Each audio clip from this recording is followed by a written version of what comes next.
Hello students, this is Rupali and this is your part 7 of surface chemistry chemistry 12th। ठीक है जी, हम आपका जो टॉपिक है कैटालिसिस वो कर रहे थे और मैंने आपको बोला था कि नेक्स्ट वीडियो में आपका टॉपिक कंप्लीट हो जाएगा। आज आपका कैटालिस्ट और कैटालिसिस दोनों कंप्लीट हो जाएंगे और उसके बाद हम इस वीडियो के बाद आपका कोलाइडल स्टेट स्टार्ट करेंगे। ठीक है, तो थोड़ा सा टॉपिक जो रह गया वो कवर कर लेते हैं। सबसे पहले डिफरेंसेस हैं आपके एंजाइम और कैटलिस्ट में। ठीक है, क्या बेसिकली डिफरेंस होता है दोनों में? जो आपके एंजाइम्स होते हैं वो क्या होते हैं? Basically they are proteins with high molecular mass and what are your catalyst are? They are simple ions और molecules with lower molecular mass. Okay, so your enzymes has high molecular mass and your catalyst has low molecular mass. Clear it? Your next point is they catalyze the biological reactions and your normal catalyst, or you can say they are inorganic catalyst. ठीक है, जहाँ पर मैंने catalyst लिखा है ना वहाँ पर inorganic भी कर सकते हो।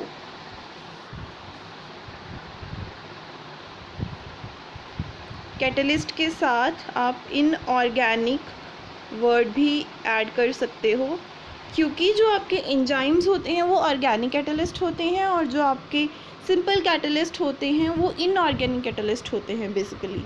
ठीक है, आपके जो एंजाइम्स हैं they are highly specific in nature, जो आपका थर्ड पॉइंट है, और जो आपके कैटलिस्ट है ठीक है वो इतने स्पेसिफिक नहीं होते। फोर्थ पॉइंट है इनकी एफिशिएंसी बहुत ज़्यादा हाई होती है और आपके जो सिंपल कैटलिस्ट हैं उनकी एफिशिएंसी इतनी अच्छी नहीं होती। ठीक है, जो आपके एंजाइम्स हैं ठीक है their efficiency is greatly affected by the change in pH और टेम्परेचर। आपने ये वाला टॉपिक भी पढ़ा था ना कि ऑप्टिमम टेम्परेचर और ऑप्टिमम पीएच के ऊपर जो आपके एंजाइम्स हैं वो बहुत अच्छे से बिहेव करते हैं, उनकी एफिशिएंसी बहुत अच्छी होती है। ठीक है, लेकिन जो इनऑर्गेनिक कैटलिस्ट हैं उनके ऊपर आपके पीएच और टेम्परेचर का इतना हम बोल सकते हैं इतना इफ़ेक्ट नहीं होता। ठीक है, जो आपके एंजाइम्स होते हैं आप उनको एक्सप्लेन कर सकते हो बाय यूजिंग लॉक एंड की मॉडल, और जो आपकी कैटलिस्ट हैं आप उनको कैसे एक्सप्लेन कर सकते हो? जैसे आपका इंटरमीडिएट कंपाउंड थ्योरी है, और कौन कौन सी है? ओल्ड एड्जॉर्प्शन थ्योरी है and your modern adsorption theory. ठीक है, तो दोनों में बेसिकली डिफरेंस क्या है? जो आपके एंजाइम्स है वो आपके बायोलॉजिकल कैटलिस्ट हैं और जो आपके सिंपल कैटलिस्ट हैं वो नॉन बायोलॉजिकल कैटलिस्ट हैं। ठीक है, ये डिफरेंसेस इंपॉर्टेंट हैं। ठीक है, एग्ज़ाम में आ सकते हैं तो आप इसको अच्छे से कर लेना।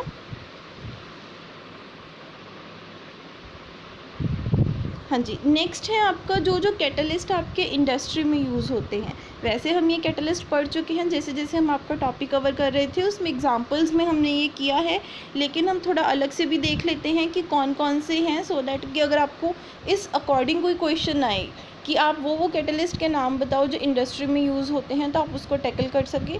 सो your first example is Haber's process. ठीक है, हैबर्स प्रोसेस है ठीक है that is use for manufacture of ammonia from hydrogen gas and nitrogen gas. ठीक है, using iron as a catalyst. ठीक है, and that iron should be finally divided. So its equation is nitrogen gas plus 3 moles of hydrogen gas gives you 2 moles of ammonia gas। ठीक है, ये इसकी equation है। Second जो है आपका वो है कॉन्टैक्ट प्रोसेस। ठीक है, फर्स्ट आपका हैबर्स था, सेकेंड आपका कौन सा है? कॉन्टैक्ट प्रोसेस है।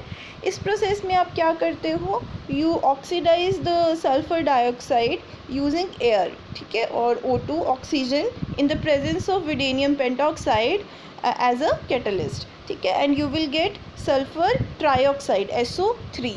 ठीक है, ये भी इम्पॉर्टेंट है, ये हमने आपके एक एग्जाम्पल में किया भी था। Next one is Oswald process. ठीक है, इसमें आप क्या करते हो? आप अमोनिया की ऑक्सीडेशन करते हो वही एयर की प्रेजेंस में, और जो कैटलिस्ट है that is your platinum gauze. ठीक है, सॉलिड फॉर्म में आपका जो प्लैटिनम वायर्स हैं या गॉजेज़ हैं उनको यूज़ करते हैं, और you will get nitric oxide as a product. Clear है? तो ये 3 प्रोसेसेस हैं। और प्रोसेसेस जो हैं आपके, एक है Bosch process.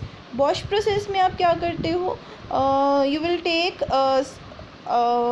Carbon monoxide, hydrogen gas and water in the presence of Fe2O3 and Cr2 chromium trioxide, ठीक है, इसको आप एज अ कैटलिस्ट यूज़ करोगे।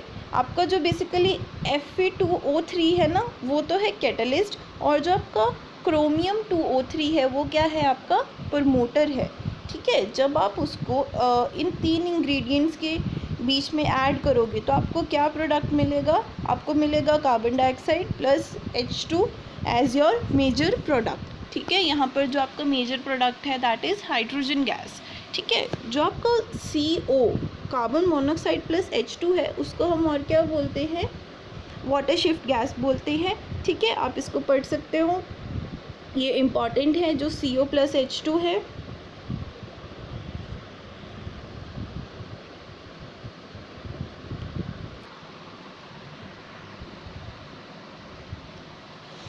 हाँ जी, और आपका नेक्स्ट जो इंडस्ट्रियल प्रोसेस है that is you prepare methanol using carbon monoxide and H2 by using a mixture of copper, zinc oxide as a catalyst and chromium trioxide again as a promoter, ठीक है। अगर आप carbon monoxide और hydrogen gas में copper, zinc oxide and chromium trioxide use करोगे तो आपको as a product क्या मिलेगा, मिथेनॉल। क्लियर है।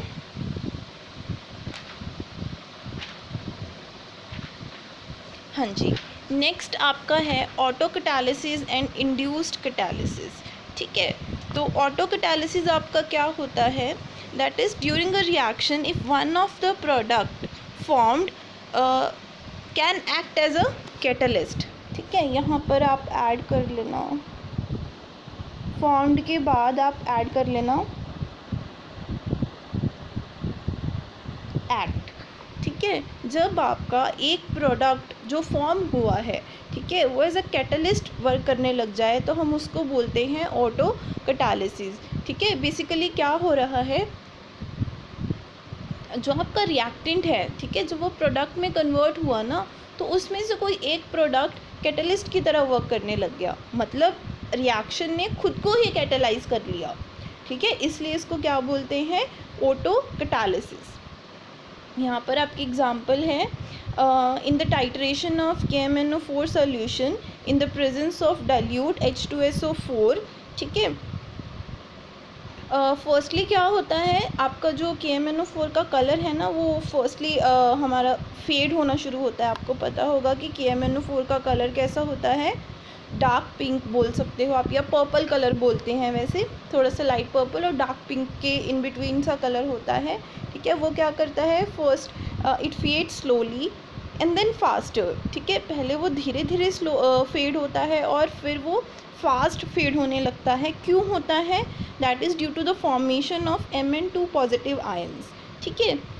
क्या होता है, जब आप KMnO4 में H2SO4 और ऑक्सैलिक एसिड, दैट इज़ ये जो आपका लिखा हुआ है ना H2C2O4, ठीक है, this is your oxalic acid. जब आप इन तीनों को किसी कंटेनर में ऐड करोगे तो आपके पास क्या बनेगा, K2SO4, MnSO4, water and carbon dioxide, ठीक है। जो यहाँ पर आपका MnSO4 बना है ना, इसमें बेसिकली आपके मैंगनीज 2 पॉजिटिव आयंस हैं। ये आयंस, ठीक है, ये आयंस आपके लिए कैसे वर्क करेंगे, एज अ कैटलिस्ट वर्क करेंगे और इस रिएक्शन को क्या कर देंगे, फास्ट कर देंगे, ठीक है। इसीलिए आपका कलर पहले धीरे धीरे फेड हो रहा था, फिर उसके बाद क्या होगा, इट विल फेड फास्टली, ठीक है। नेक्स्ट है आपका इंड्यूस्ड कैटालिसिस। इंड्यूस्ड कैटालिसिस क्या है, देखो, when a reaction affect the rate of another reaction which may not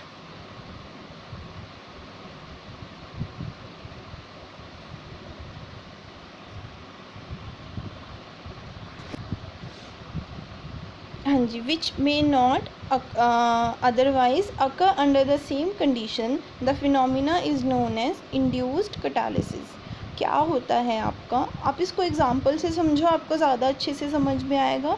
example में क्या है, when your sodium arsenate is not oxidized by air, ठीक है, but if air is passed through a solution of sodium arsenate and sodium sulfide, they both go under they both undergoes oxidation।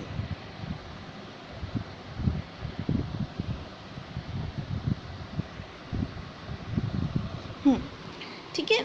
तो induced catalysis में basically देखो क्या हो रहा है, ठीक है। जब आपका एक सोडियम आर्सेनेट का सोल्यूशन था, जब आपने उसमें से एयर को पास किया तो वो ऑक्सीडाइज नहीं हुआ, लेकिन जब आपने सोडियम आर्सेनेट और सोडियम आपका सल्फाइड है उन दोनों को मिक्स कर दिया, ठीक है, उस सोल्यूशन में जब आपने एयर को पास किया तो क्या हो गया, आपका सोडियम आर्सेनेट ऑक्सीडाइज हो गया, ठीक है। तो आप क्या बोल सकते हो कि सोडियम आर्सेनेट अकेला ऑक्सीडाइज नहीं हो रहा था, लेकिन जब आपने सोडियम सल्फाइड की भी ऑक्सीडेशन साथ में की तब आपका सोडियम आर्सेनेट क्या हो गया, ऑक्सीडाइज हो गया। आप ये भी बोल सकते हो ना कि सोडियम आर्सेनेट की ऑक्सीडेशन को किसने इंड्यूस किया, किसकी वजह से आपकी सोडियम आर्सेनेट की ऑक्सीडेशन हुई, due to oxidation of sulphur sodium sulphide, due to oxidation of sodium sulphide, ठीक है।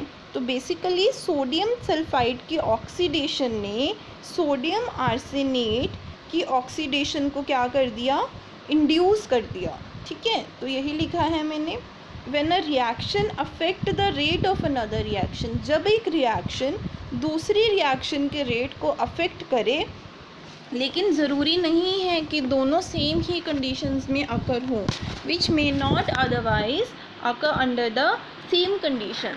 ज़रूरी नहीं है, यहाँ पर कंडीशन सेम है, लेकिन हर बार ज़रूरी नहीं होगा कि दोनों रिएक्शन की कंडीशन सेम हो, ठीक है। उस तरह के फिनोमिना को आप क्या बोलते हो, इंड्यूस्ड कैटालिसिस। ऑटो कैटालिसिस में क्या था, ठीक है, जब एक रिएक्शन खुद को ही कैटालाइज कर रही है, इंड्यूस में क्या है, खुद को नहीं कर रही है वो, ठीक है, वो किसी और रिएक्शन की वजह से कैटालाइज हो रही है। तो दोनों में इतना सा डिफरेंस है, ठीक है। तो यहाँ पर आपका कैटालिसिस कंप्लीट हो गया, आप इसको अच्छे से पढ़ लो, ठीक है। फिर नेक्स्ट वीडियो में हम आपका नया टॉपिक स्टार्ट करेंगे।